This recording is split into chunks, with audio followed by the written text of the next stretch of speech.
Bonjour et bienvenue dans cette vidéo. Nous sommes le mardi 28 octobre et je voulais voir avec vous l'action Maison du Monde sur Euronext France. Donc Maison du Monde, je pense que vous connaissez, hein, c'est tout ce qui est lié à la maison, hein, donc décoration, mobilier. Voilà,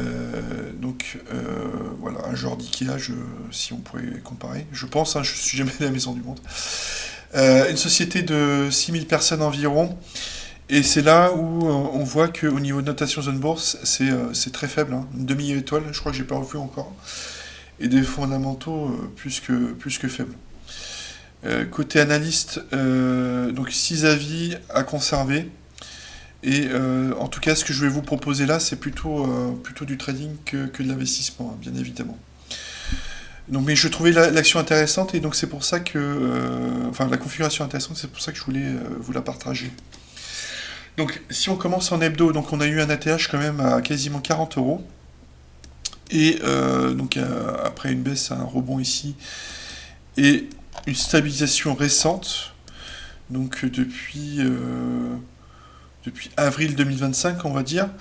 En fait, il se met en place une tête-épaule inversée. Donc, qui n'est pas encore confirmée, hein. On n'a pas encore confirmé la figure. Ce qu'on voit, c'est qu'on a la moyenne mobile 30 semaines en rose qui commence à se stabiliser, mais le cours est toujours en dessous.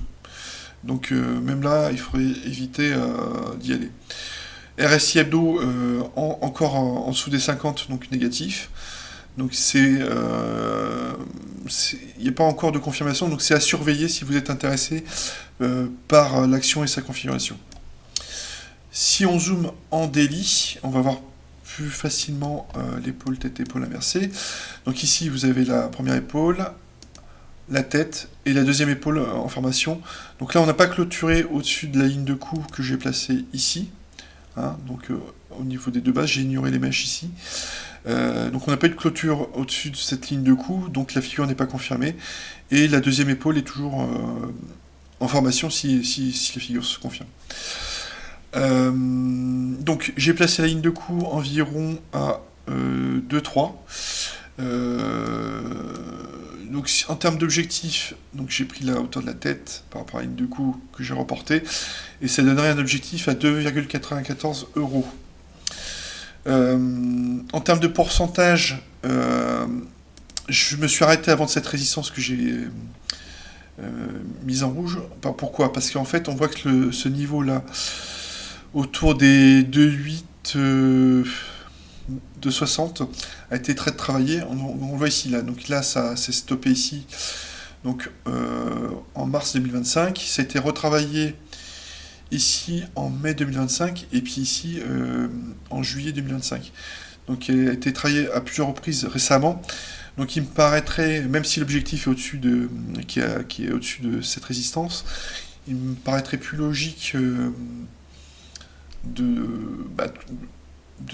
sécuriser un trade et de s'arrêter autour des 2,8. Alors là, c'est 2,83, là, j'ai mis. Oui, c'est 2,8 en fait. Donc ça ferait déjà un potentiel de plus 1% par rapport à la ligne de coup approximativement. Donc voilà, à confirmer. Mais on sent quand même qu'il y a un peu d'intérêt pour l'action. Donc là, on a un petit pic de volume. On a eu un pic de volume au niveau de la tête. Un petit pic de volume sur le vendredi 24 octobre, hein, c'est tout récent. Et un RSI quand même daily qui part à la hausse, hein, quand même. Donc ça peut être un trade intéressant sur une petite position, mais évidemment pas pour l'investissement. Voilà ce que je voulais vous partager dans cette vidéo. Faites attention à vous sur le marché, et puis à bientôt. Merci, au revoir.